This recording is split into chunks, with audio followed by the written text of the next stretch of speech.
Hey there, it's 3 o'clock on a Tuesday, which means you are watching another live stream of Behind Breaking Bond. Joining me is my Breaking Bond buddy.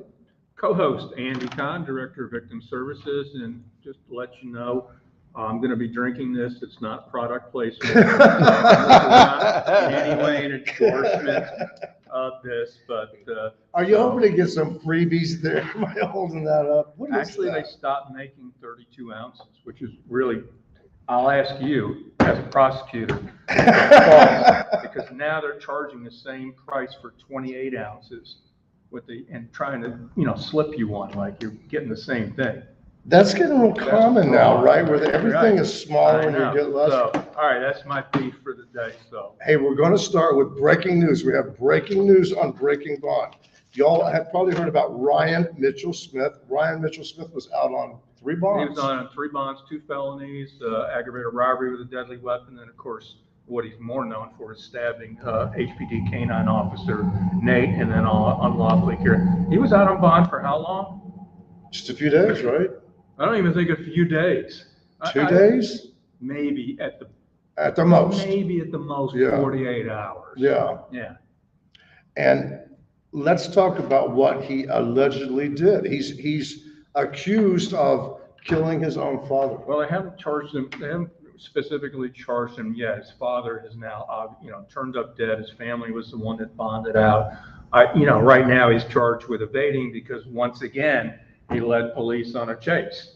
A couple of days ago there was a SWAT hold-off scene over at HEB in Washington. So that's 2 police chases for evading in the last 2 days. So I assume more than likely if they do connect him to his father's death, which again, just speculating appears to be probable, but assuming if they do, that would mean that his dad would become the 157th victim of someone who's been released on multiple felony bonds in Harris County. I mean, that's terrible, isn't it? 157. I mean, when we started tracking it a couple of years ago, it was 40 and 45 and 50. It really went up in like the last year. And if you tracked the progression, if you looked at it since 2020, of the 157, 120 since 2020, and obviously this would be, actually, I think this would be the second one because I believe there was another one already in 2022. But,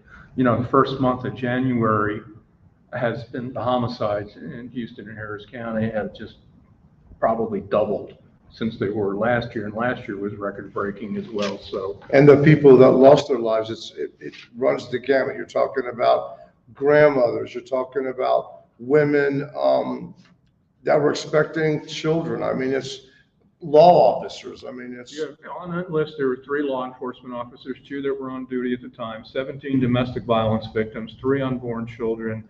You have several grandmothers. You have young children. You have everybody, every race, age, demographic, anything that you want. It's all over Harris County too. It's not pinpointed in one certain section. That's troubling. And before we move on, just real quickly about Ryan Mitchell Smith. The latest that we're hearing is that he has been apprehended, apparently in near Walker County, near Belleville, Waller County. Yeah. The thing that I was told by a source is that he apparently. You have a source? Believe it or not. That's other than you, it's my main source. But he fled on foot from the police around Memorial Park, I believe. He allegedly jumps on a train and takes a train to where he was arrested.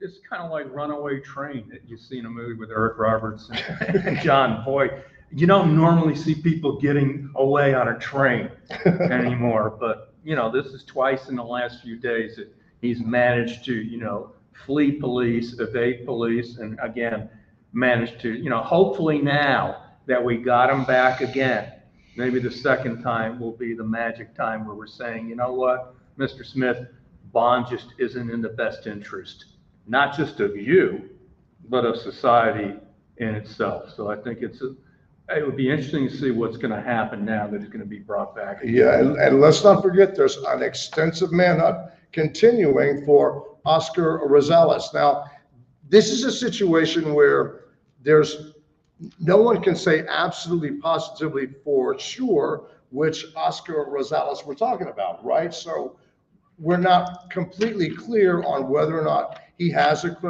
his criminal history is in question, his citizenship is in question. There's a lot in question about this guy, but there's a lot of questions. We don't have the answers, but I can tell you that there is a Oscar Rosales out there. Whether it's the same person or not, I can't conclusively say, but there is an Oscar Rosales that pretty much closely resembled the same age, same type of body build, and he was wanted on a bond forfeiture, and which might explain what I don't know. Right, and yeah, remember he is wanted in the murder of Precinct 5 Corporal Charles Galloway, which is just a heart-wrenching, heartbreaking situation. So many of our officers have, there's so many situations. Obviously, in Harris County, we've had several in the last few months. We've had at least 3 because you had HPD Officer Jeffrey, you had Precinct Constable, and now this one, and that's just in the last few months. And well, we also had, remember, we covered shootouts, too, right? Yeah, involving law enforcement officers, in which the law enforcement officers weren't shot dead, but the perpetrators were. The whole reason, if you've been watching Breaking Bond, is we're pointing out that judges are releasing repeat violent offenders on multiple felony bonds. It's something that we haven't seen except just for the last few years, have we seen defendants who are repeatedly granted a bond where for a long time it was 1 bond per customer, right? If you were released from jail on bond, you had specific conditions of the bond. You had to adhere to that. If you picked up another criminal charge, you automatically violated your bond. Right? My adage was it was 1 bond per customer. You were out on 1 bond and you were charged with another crime, especially a felony, guess what? You weren't getting back out again. And I guess the best way of looking at it, did you ever do any stories on defendants who were out on multiple bonds charged with murder? No. And I mean, I've been making bad local TV for 30 plus years, but the whole purpose, again, of Breaking Bond is to bring that issue to the forefront. And one of the things that we've been doing, keep in mind, you have a say in this, and you have a say in it on March the 1st in the primary. Many of the current criminal district court judges are up for re-election. If you have a problem with this, if you don't think it's right to let defendants out on multiple bonds that pick up new criminal charges, you can do something about it by voting. And something else we've been doing is we've been introducing you all to some of the candidates. Right here with you right now is Alicia Harvey. Her middle name is not Katrina. Alicia Harvey, tell us about yourself. So I have lived in Houston and the surrounding area for about 25 years now. I'm a graduate of the University of Houston and the University of Houston Law Center.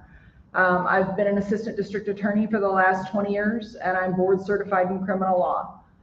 So I figured all of those things together made me a great candidate for the brand new criminal district court bench of the 482nd.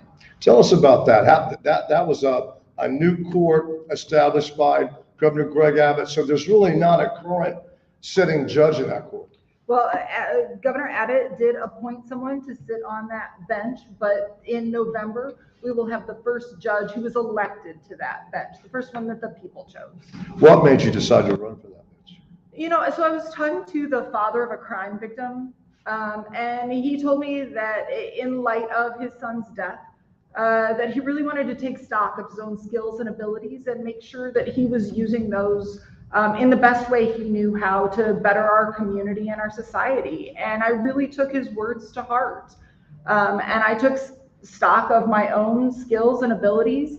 And after I finished trying the David Conley case, that's the defendant who killed 6 children and 2 adults, after I finished trying that case, I looked at the field of who had put in for the 482nd, and the person who had put in has only been licensed in Texas since 2017. Now, subsequently, one more person has put in, but I'm still the most experienced person in the field, and I'm the only one who's board certified. And I really felt like my skills and abilities best translate to sitting on the bench and providing the people of Harris County fair and expedient trials with reliable rulings. I would think you'd have to be a better judge when you've had years and years and years of courtroom experience, correct? I couldn't agree more. I think the one of the best things that prepares a person to be a judge is trying cases. Even in this COVID post-Harvey world where our trial schedules have slowed down to a mere crawl, I've personally been to trial on 2 separate capital murders twice just since July. So I'm a person who's very familiar with the courtroom, probably tried close to 100 jury trials. And I have the skills and experience necessary to provide the people of Harris County a high quality, reliable judge. What do you make of this? I mean, this is this relatively new phenomenon where you have all of these defendants who are out on multiple felony bonds at one time. Why do you think that's happening? So by and large, the law hasn't changed. People are still, with very few exceptions, presumed bailable. But nobody was ever intended to be on bail for 3, 4, 5 years. And I think now that the system has slowed to a crawl, where what we're seeing is it isn't uncommon for both the accused and victims to have to wait years and years and years for justice. If those folks are all on bond, you are going to have some who reoffend, and you're going to have some who reoffend in a big way, and in a way that makes Harris County less safe. So the bottom line is the longer you're on bond, the odds are increasing that you're going to violate a condition of your bond, and in some cases also get charged with additional crime. Absolutely. It's just common sense and logic, really. Right. As a judge, can you, if I'm the defendant in your court and you see me constantly and I'm picking up all these new charges, can you say, okay, I've seen enough of you, no more bond, you're going to sit in jail until your trial? I mean, as a judge, do you have the authority to do that? So there are a very limited number of cases when a judge can hold someone strictly at no bond. But Article 1709 of the Code of Criminal Procedure allows a judge to review a bond and sua sponte determine that that bond is too low or insufficient or needs to be raised for whatever good cause exists, and rectify the situation that way. And bond is not like, I think everyone always thought that it was an automatic 10% and that you had to even put up collateral, right? Like if you set my bond at $250,000, I'd have to come up with $25,000, at least $25,000. But what we're hearing now, it's not so much like that anymore, is it? No, it's very much not like that. And you can have a judge who sets a bond that is on its face sufficient or should be sufficient of, say, $250,000. But if you have a bondsman in there in the middle negotiating that the defendant only has to put down 1 or 2% and then they're out on their way, that's a problem. And So the question would be, if we identified a problem, but it's legal. There's Right. no statute saying, you have to, it's just one of those things that we just did, 10%. It was just common knowledge.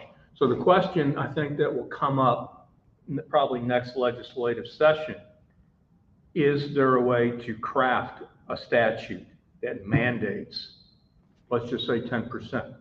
I don't know. Can you see something like that being Where it would be like the discussed? law. Yeah, where it'd be a statute saying you can. I don't know if you can do that or not. So could you craft a statute? You probably can, but the problem is that the cash bond system and the theory behind the cash bond system has been flawed from the get-go.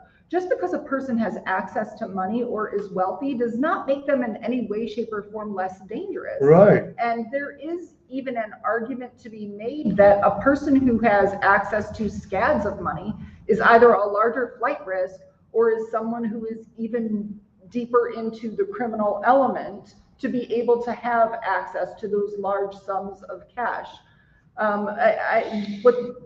I think the fix to this system is it's legislative in nature, but we need to go to a system whereby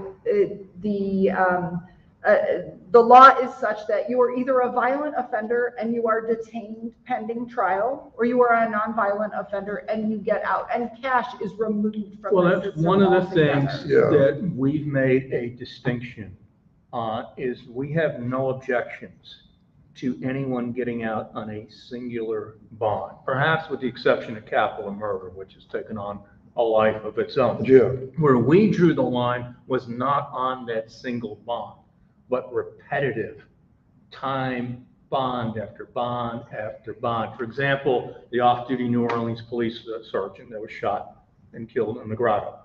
One of the defendants charged in his murder was on 5 felony bonds in 2021. His bond actually did get revoked, but then reinstated, as you stated earlier. That's where that's what we keep harping on, not the one bond where you can, it's the repetitive bonds. And you have judges, there are several judges have gone on the record when they were asked, well, when is enough is enough? And they respond, well, we have to issue a bond. It's the statute. We have no choice. We have no discretion. So we have no discretion. I take issue This with is that. right. There's Yeah, lots because of judges discretion. have a lot Yeah, of discretion, yeah. right? But in terms of holding a person at no bond, there are lots of flaws in that system. One of which is the speed with which a hearing needs to be held in order to hold a person at no bond. The fact that the rules of evidence are completely in play to hold a person at no bond, and the degree to which the state must open up their case in order to hold a person at no bond. Whereas if a person wants their bond reduced, the rules of evidence are not in play, and hearsay is allowable, and all those. Well, let me bring it, and that's a good point you just brought up. We had this case, it was a couple of weeks ago, and I think we did the story on this, and he's now charged in federal court, but there was a police chase on a guy that was two aggravated robberies. They were chasing him, and sadly, an explosion occurred, and a young mother of 2 lost her life. So we go back and we look at the case. The guy was on 2 separate bonds for ag assault with a deadly weapon. Documents in the court file state that he was a clear and present threat to public safety, and no bond conditions. You can't craft bond conditions. That's what the magistrate's Right, words with that. You can't craft. To So ensure here's public safety. what was really troubling to us. The original bond on the ag assault was $80,000. Then it was reduced. This was after he got revoked. He'd already been revoked. Then it goes from 80 to 40 to 10. And I'm going, okay, we've seen a lot of reinstatements, but they normally go up, not plummeting dramatically down. And so I would easily argue that decision cost this young mother her life. I could easily argue that, because if you hadn't reduced that bond after he got revoked, more than likely this doesn't happen. And as a judge, I mean, can't you look at it based on public safety? You kind of hit it on the head a minute ago with, if it's a repeat violent offender. I mean, if someone has repeatedly committed a violent crime, or they're accused of repeatedly committing violent crimes, as a judge, couldn't you say, well, to make sure that the public is safe, I'm going to give you this $2 million bond or whatever. I'm going to really make it hard for you to get out. Well, the safety of the community is absolutely a consideration when a judge sets bond. It's enumerated in the statute as something that a judge shall consider in setting bond. The problem comes in is that a judge can't set a bond purely so high that a defendant can't make it. Like, Right. You can't make it punitive. Exactly. Right, yeah, So sure, how do yeah. you define what's punitive and what's not? That's the quandary, right? Well, that's why we're in this situation That's why right you now. call the balls and strikes. Exactly. Right, you're the ultimate, and I see everybody trying to pass the buck. Everybody is, but I've always said the bottom line is it's the judge who has the final call. Would that be correct or not? So there are things that a judge can't do without a hearing. So to the extent that the judge requires a hearing and requires proof put forth at a hearing, the judge's hands are going to be tied in that aspect. Okay. But there are plenty of other situations where the judge does get the final call. But I don't think in the bond situation, I do not think that you can squarely place blame at the feet of any one person or one entity or. What do you see? What do you think it will take to stop this?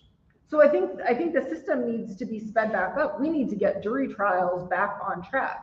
We need the people who are continually reoffending, we need to keep them from reoffending by adjudicating the first crime that they committed and make sure that they are facing whatever consequences there are for that first crime long before they have the opportunity to commit crime 2, 3, 4, 5. Well, and the things that we've pointed this out too, where some of these defendants, they're young men, and it's like the system's not doing them any favor by letting them out repeatedly because they're picking up more criminal charges. So it's so it's like they're digging this bigger hole for themselves. And there's been instances where they've been killed, where there'll be a police shootout, and so in a lot of ways, it's like these people aren't benefiting from it.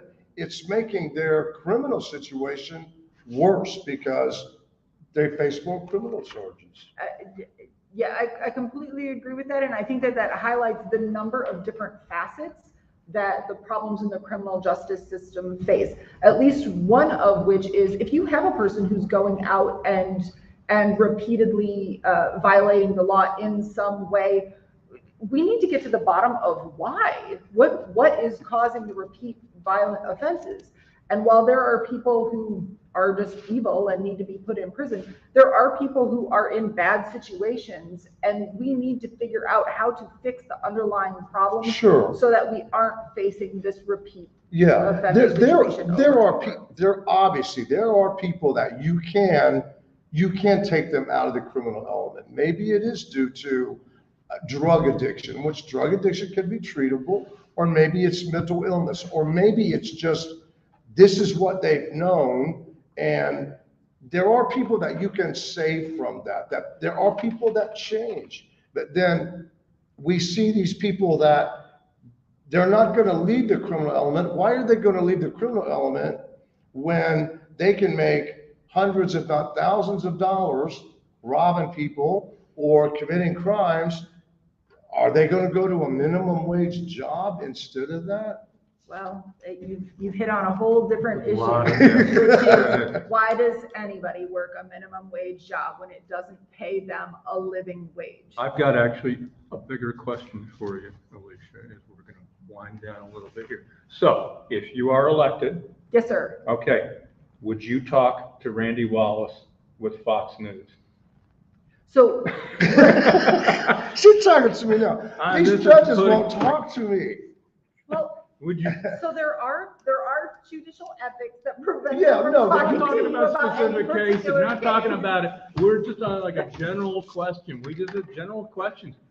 There's someone with just, can you explain the thought process? Right. Just let the public know. We're not asking you about, you've Frank shown, Johnson. Right. You've shed a lot of light on this. And I do think that there's probably current criminal district court judges that they're looking at this the same way you are. And you made excellent points. And I mean, I hope you feel like you got your point across and you let people know. And that's all we're looking for here. If we want to talk to all the candidates, we want to talk to current criminal district court judges, this is your opportunity to explain things. I'm not a judge, neither is he. We've probably been before judges before. Or as I like to say, am I on bond? No. Should I be on bond? Yes. Probably so. Yes. But no, seriously, this is an opportunity. It's a problem. It's obviously a problem that has many different facets to it. And you probably can't just look at one thing and say, okay, this is going to fix it, or this is going to fix it. You got to talk about it. And you made, I think, the best point that you made, and it's so true. We're in a situation in Harris County where we've never been before, where you've got people that they're out on bond because for 2+ years because of Harvey, because of COVID. I mean, there's reasons why the courts have kind of slowed down. But like you said, the first thing we really need to focus on, get that back on track. Yeah, Get the train, absolutely. yep. Trial is the catalyst that makes the entire system move. And if you have a judge who isn't willing to go to trial, who's not going to trial, or who isn't good in trial, that freezes the whole thing. Alicia Harvey, if there's people that want to know more about your candidacy, do you have a website? Where can they go to find out more I about you? do. I'm at AliciaHarveyForJudge.com and also twohurricanes.com. I said, this should be very easy for the public to remember Right. this name. You can't forget Alicia Harvey, Houstonians, come on. Hey, thank you so much. Thank you so much for being with us. And again, this is open to every judicial criminal district court candidate or criminal district court judge. We want to hear from you, and Andy won't be nice, but I promise I will. I'll smile. Hey, thank you so much for watching the live stream, and be sure to tune in to Fox 26 News tonight at 9 for another riveting episode of Breaking Bond. Thank you.